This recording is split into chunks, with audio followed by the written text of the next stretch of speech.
So Scratchtopia has asked, what are the most typical obstacles or hang-ups for beginners? Thank you, Sean. So, you know, we talked about this at the beginning a little bit too, about just setting up routine.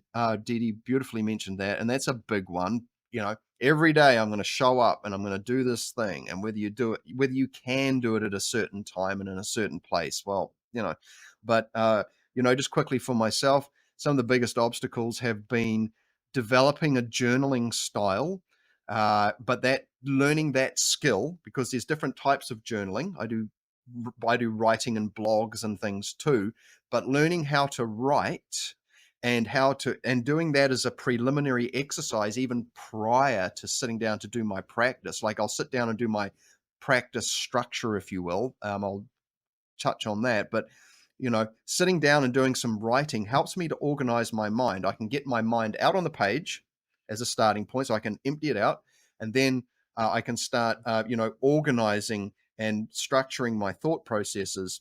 And I might do this while I'm actually doing, because I regularly return to the early mental training. It's just wonderful to help set the day up, if you will. David, in your experience, what are the most typical obstacles or hang-ups for beginners? Are we talking about Bardon praxis here? Yeah, I'd say let's make it Bardon related. Yeah. Okay. Number one, in no particular order, right? But the things that are coming up for me, right? Immediately, priority. This has to be your priority. Get your priorities in order. Your spiritual growth, your spiritual development is why you came here. Right at the beginning of the course, you have absolutely no idea that what I'm telling you is absolutely true, but this is absolutely true. You came here only for your spiritual development. You did not come here for any other goals in life. None whatsoever. This is it. Number one, this is every time you came here, every incarnation. This is why you came here. You want to know why you're here? It's for this. So get it straight in your head. This is your number one priority in life. This is why you are here. Everything else that you believe is not true. Right? You've just been told that. You've just been had to believe that to get by, right? Your job, your relationships, like having money in the bank, all these things are priorities, but they are nowhere near the priority of this. So get that straight. We talked about this in the pre-talk before we came in. Discipline. If you're doing the Bardon path, accept this path is one that you will require enormous amount of self-discipline to get through. But having said that, it's not a binding, not a really binding path at all. You're free to involve any of your other interests, whether that be Catholicism or alchemy, you name it, right? Gymnastics, ballerina, whatever you like, right? It can all become part of your praxis. Okay, so getting the priority doesn't mean that you have to exclude everything else from your life, right? And become like a guru in a mountain somewhere, just meditating all day long. No, it means that you must make it the priority in your life in another way, internally. Everything you do, every interaction with every person, every activity that you do is in service to your spiritual development. Okay, get that right, get that straight.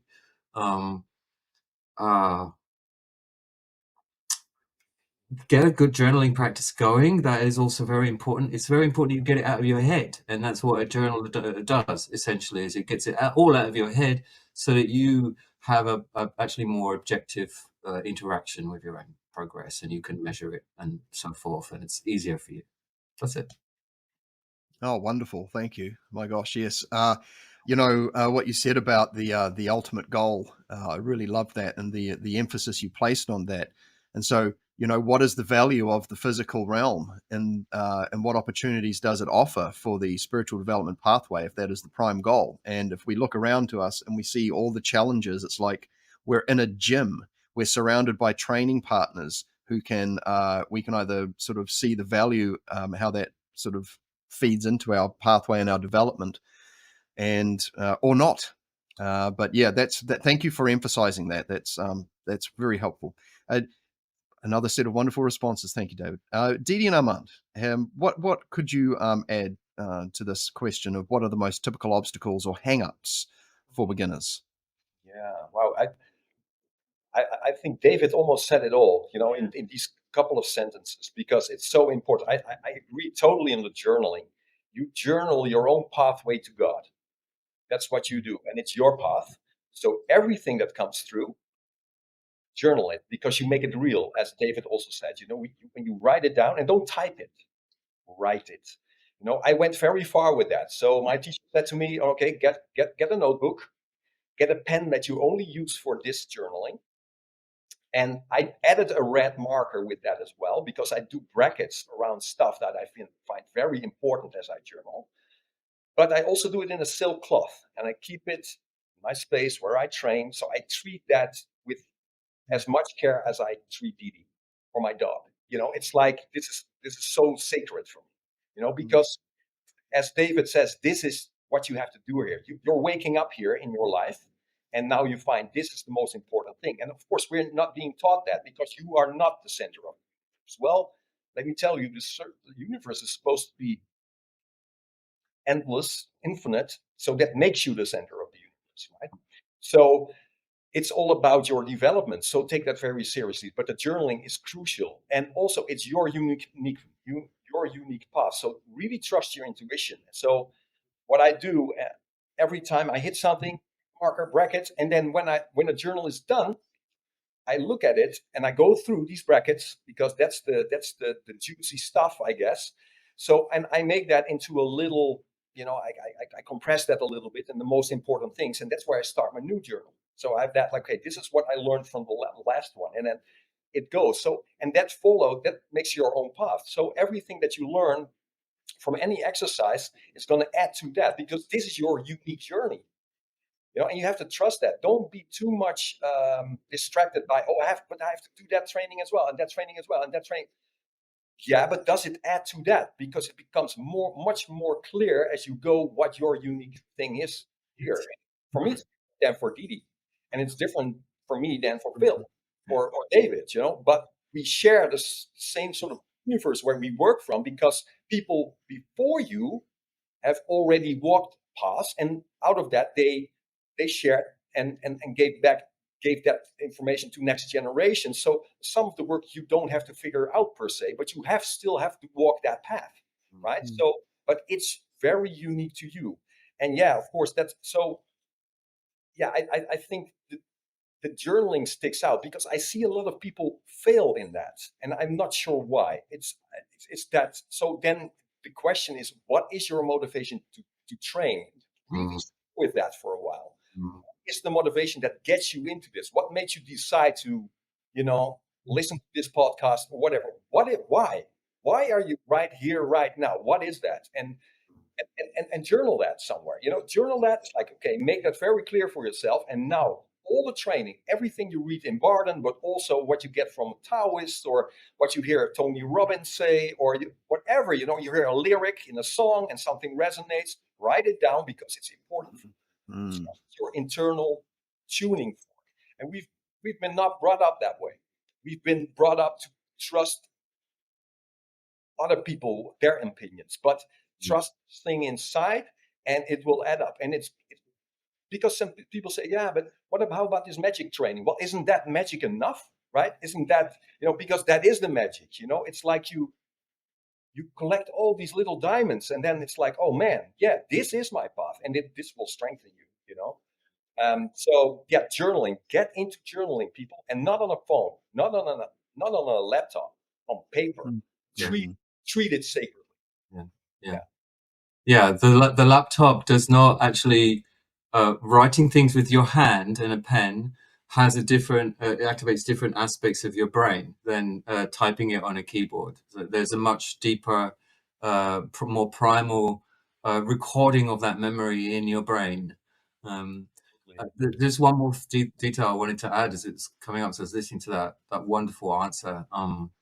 One thing that's come up over and over again, not just for me, but for Ron when he was doing this for so long, right, was the typical obstacle or hang up for beginners is that they dwell too long on the first step. and the second step as well sometimes, and also the third step, but mostly the first step. They dwell there far too long. They have far too high an expectation of what's really expected of them at these early steps. The the problem is compounded somewhat by the 50s voice in which Bardon communicates to us in the modern era, and our lack of ability to really resonate with that voice now because our lives are so different. But really, the fundamental point is that step one is not going to take you forever. Don't don't get stuck on that, all right? Don't get hung up on that, okay? You're going to be working on step one for the whole of your journey. It's a skill set that you develop, right? And I said, I think in the last chat that I had with you, people don't realize, but it's true. The most powerful magical tools Bardon gives to you at step one. At step one, he gives you the most fundamental, powerful tools that any magician has. They are the fundamental tools that they must work at and continue to craft with and develop and explore with. That's it. He gives them to you right at the beginning. So really, practice with these things is never going to stop. So why you are staying at step one and not moving on when you feel some readiness to do so is to do with your insecurities, okay? And the other thing that I would say about that is go forward, because Bardon's very, very smart, all right? Bardon was guided not just by his own intelligence, but by other intelligences in crafting this system. And the system is safe. That is what makes it very, very unique in magical initiation. It's safe and sure, right? Its progression is not going to expose you to risks so long as you follow it, okay? Many other schools will.